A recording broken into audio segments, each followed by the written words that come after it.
স্থানীয় সরকার উপদেষ্টা আসিফ মাহমুদ সজীব ভুঁইয়াকে দেশ থেকে নিষেধাজ্ঞা এবং এনআইডি ব্লক করার সিদ্ধান্ত নিয়েছে দুর্নীতি দমন কমিশন দুদক। ক্ষমা চাইলেন অন্তর্বর্তী সরকারের উপদেষ্টা আসিফ মাহমুদ সজীব ভুঁইয়া।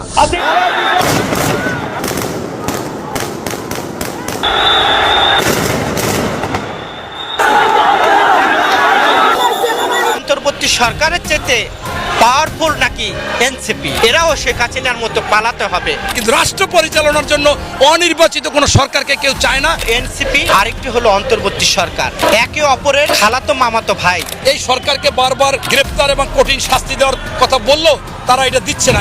বাংলাদেশে নতুন দুটি সরকারের আবির্ভাব হয়েছে বলে দেশের মানুষ মনে করে।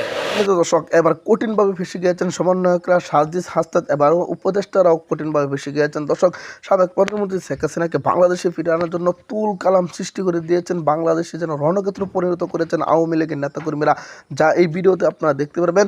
আওয়ামী লীগ এবার ভয়ঙ্কর রূপে আবারও রাজপথে ফিরছেন এবং কি আওয়ামী লীগের তাণ্ডবে সমন্বয়ক এবং উপদেষ্টারা সামনে দাঁড়াতে পারছেন না, তাদেরকে কঠিন হুঁশিয়ারি বার্তা দিয়েছেন এবং কি তারা বাংলাদেশ থেকে পালাতেও পারবে না, তাদেরকে এরকমভাবে আটকানো হবে যে তারা বাংলাদেশেই তাদেরকে আটকে কঠিনভাবে তাদের বিচার করা হবে। দর্শক, এই ভিডিওতে আপনারা বিস্তারিত দেখতে পারবেন, খুবই গুরুত্বপূর্ণ একটি ভিডিও, তাই না টেনে সম্পূর্ণ ভিডিওটি দেখবেন। চ্যানেলে নতুন হয়ে থাকলে সাবস্ক্রাইব করে রাখবেন, পরবর্তী ভিডিওর জন্য একটি লাইক করে দেখতে থাকুন সম্পূর্ণ ভিডিওটি।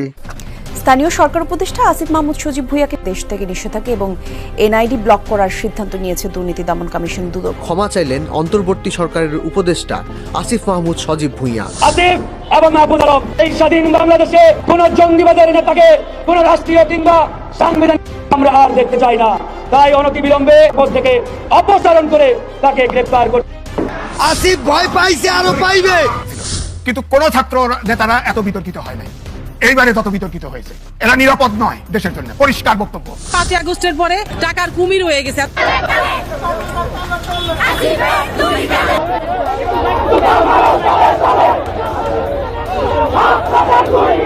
কথা ছিল দেশ সংস্কারের, তবে 9 মাসে তারা করেছে নিজেদের পকেট সংস্কার। গত 9 মাসে শত শত কোটি টাকা লুটপাটের প্রমাণ মিলেছে, যার প্রেক্ষিতে উপদেষ্টা আসিফ মাহমুদকে দেশ ত্যাগে নিষেধাজ্ঞা দিয়েছে দুদক। এমনকি অবিলম্বে পদত্যাগের দাবি তুলেছে ছাত্র জনতা।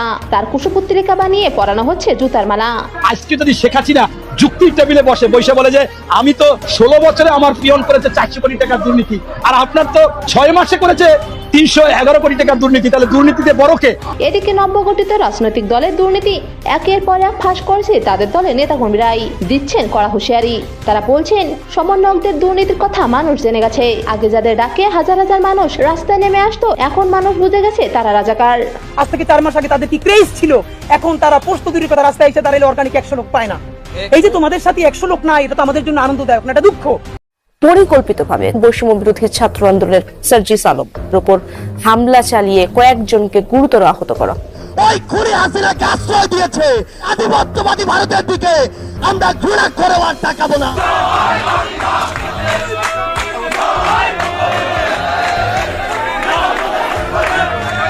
ছাত্র যদি রাজনীতি করে তাহলে অনেক ছেলে মেয়ে খারাপ হয়ে যাবে।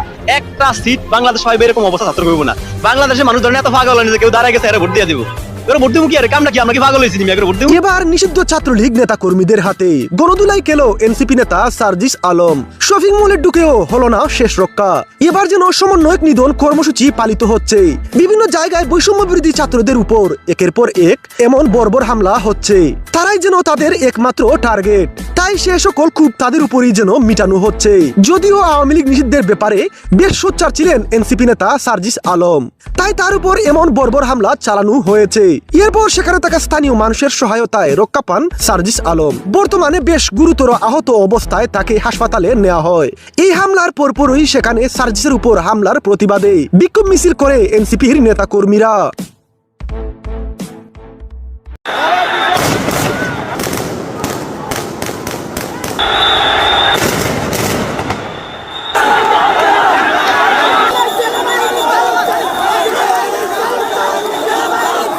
জেনারেল ওয়াকারুজ্জামান সেনা সদরে বিভিন্ন স্তরের সামরিক কর্মকর্তাদের নিয়ে গুরুত্বপূর্ণ এক বৈঠকে বসেন। সেনাবাহিনী প্রধান জেনারেল ওয়াকারুজ্জামান বলেছেন, জনগণের আস্থার প্রতীক সেনাবাহিনী দেশের মানুষ ও রাষ্ট্রের যে কোনো প্রয়োজনে পাশে আছে। বাংলাদেশকে লুটপাট করে পালিয়ে যেতে দেওয়া হবে না ডক্টর ইউনূসকে। ৩২০০ পুলিশ হত্যা সহ ১৪০০ ছাত্র হত্যার দায়ে গ্রেপ্তার করা হচ্ছে ডক্টর ইউনূস সহ উপদেষ্টাদের। বিশেষ নজরবন্দিতে রয়েছে এনসিপি নতুন রাজনৈতিক দলের নেতাকর্মীরা। সেনাবাহিনীকে স্পেশাল পাওয়ারে মাঠে নামিয়েছে সেনাপ্রধান জেনারেল ওয়াকারুজ্জামান। মব ভায়োলেন্সে জড়িতদের সরাসরি গ্রেপ্তারের নির্দেশও দিয়েছেন তিনি। সেদিন ঢাকার সেনা সদর দপ্তরের বৈঠকে উত্তেজনা আর উদ্বেগ ছিল চরমে। সবাই জানতে চাচ্ছিলেন সেনাবাহিনী কি পদক্ষেপ নেবে। বৈঠকটি যখন চলছিল তখন সেনাপ্রধান বলেন, আমি তো প্রেমে পড়িনি, প্রেম আমার উপর পড়েছে। এর মাধ্যমে তিনি বোঝাতে চেয়েছিলেন যে সেনাবাহিনী নিজের সংঘাত তৈরি করেনি, বরং পরিস্থিতি তাদের উপর এসে পড়েছে। সম্প্রতি ডক্টর ইউনূস পদত্যাগ করে পালিয়ে যাওয়ার সিদ্ধান্ত নেওয়ার পর থেকে সেনাবাহিনীকে বাংলাদেশের দায়িত্ব তুলে দিয়েছেন রাষ্ট্রপতি মোহাম্মদ শাহাবুদ্দিন চুপ্পু। তিনি স্পষ্ট জানিয়েছেন আগামী ডিসেম্বরে আওয়ামী লীগ, বিএনপি, জামায়াত সহ সকল দলের অংশগ্রহণের মাধ্যমে নিরপেক্ষ নির্বাচন আয়োজন করবে রাষ্ট্রপতি মোহাম্মদ শাহাবুদ্দিন চুপ্পু। আমরা দেশকে বাঁচাতে একযোগে কাজ করি। পারস্পরিক হিংসা বিদ্বেষ ভুলে ও প্রতিহিংসার ঊর্ধ্বে উঠে দেশকে এগিয়ে নিতে নিজ নিজ অবস্থান থেকে ভূমিকা রাখার জন্য আমি বিনয়ের সাথে আপনাদের প্রতি অনুরোধ করছি।